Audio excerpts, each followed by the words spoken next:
जो न करे राम वो करे कीना राम। अघोराचार्य महान संत कीनाराम जी का नाम शायद किसी ने सुना हो। तुलसीदास जी का जन्म यमुना किनारे राजापुर गांव में 1554 संवत 1554 में हुआ था और कीनाराम जी का जन्म चंदौली में 1601 में हुआ था। यानी तुलसीदास जी के 47 वर्ष बाद कीनाराम जी ने जन्म लिया। वे भी काशी में रहते थे और तुलसीदास जी भी काशी में ही रहते थे। तुलसीदास जी अस्सी घाट पे रहते थे। वहाँ पे उनकी एक सेविका थी जो उनके लिए प्रसाद भोग बना के लाती थी, उनकी सेवा करती थी और परिचर्या किया करती थी। उस महिला को कोई संतान नहीं थी, तो उसने अपनी पीड़ा बहुत सेवा करने के बाद में तुलसीदास जी के सामने व्यक्त की कि मेरे कोई संतान नहीं है, आप इसका कोई उपाय मुझे बताइए।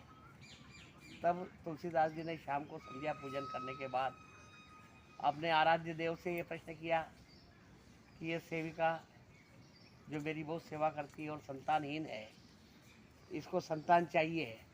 तब आराध्य देव ने कहा कि अगले कई जन्मों तक इसके भाग्य में संतान का कोई योग नहीं है।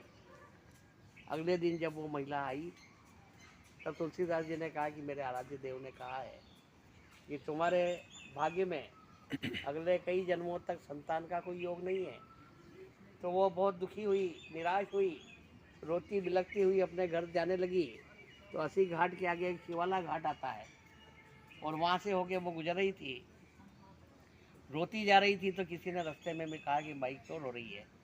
तो कहे मेरे को इस प्रकार से ज्ञात हुआ है कि मेरे अगले कई जन्मों तक मेरे को संतान का कोई मेरे भाग्य में योग नहीं है, इसलिए मैं रो रही हूँ। उन्होंने कहा कि ये शिवाला घाट है, इसके पास में एक क्रीम कुंड है। उस क्रीम कुंड में बाबा कीनाराम जी अघोराचार्य रहते हैं और वो धुनी रमाते हैं। वहाँ जाकर के अपनी कष्ट बताओ, हो सकता है कि वो आपकी कोई सहायता करें, क्योंकि वे लोक कल्याण के सभी कार्य किया करते हैं और कोई भी उनके आश्रम से आज तक निराश नहीं आया है। तब वह महिला रोती बिलखती हुई कीनाराम जी के आश्रम में गई। कीनाराम जी धुनी रमाए बैठे थे। तब उन्होंने रोते हुए अपनी पूरी व्यथा कीनाराम जी को सुनाई।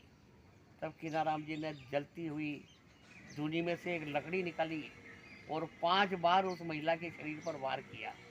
तो उससे आहत होकर के महिला रोई और वहाँ से चली गई।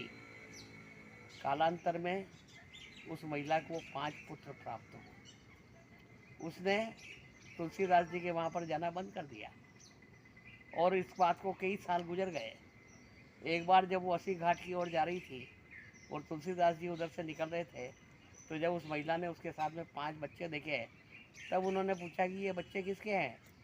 तो उसने कहा ये तो मेरे बच्चे। तो उन्होंने कहा कि तुम्हारे बच्चे? तुम्हारे को तो अगले कई जन्मों में संतान का भाग्य में कोई योग नहीं था, फिर ये बच्चे कैसे हुए?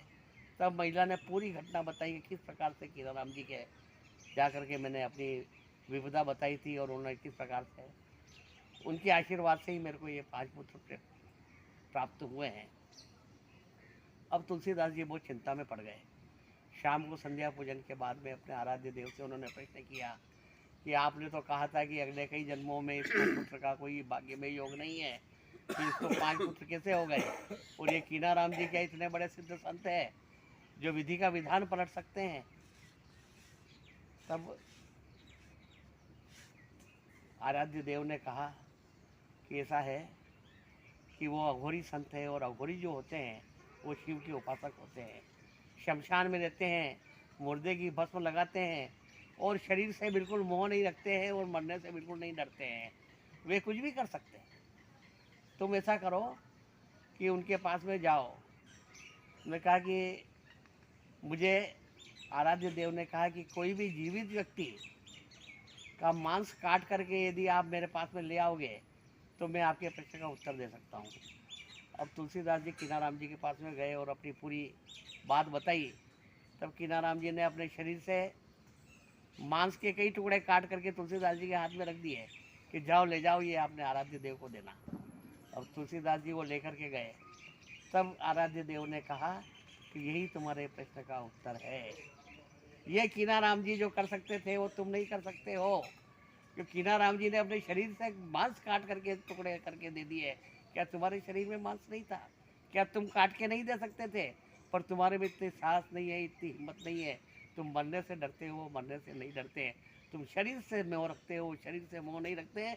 इसलिए वो रेख पर मेघ मार सकते हैं और विधि का विधान भी बदल सकते हैं। इसलिए कीनाराम जी एक पहुँचे हुए संत है और उन्होंने ये करके दिखाया जो मैं भी नहीं करके दिखा सकता हूँ।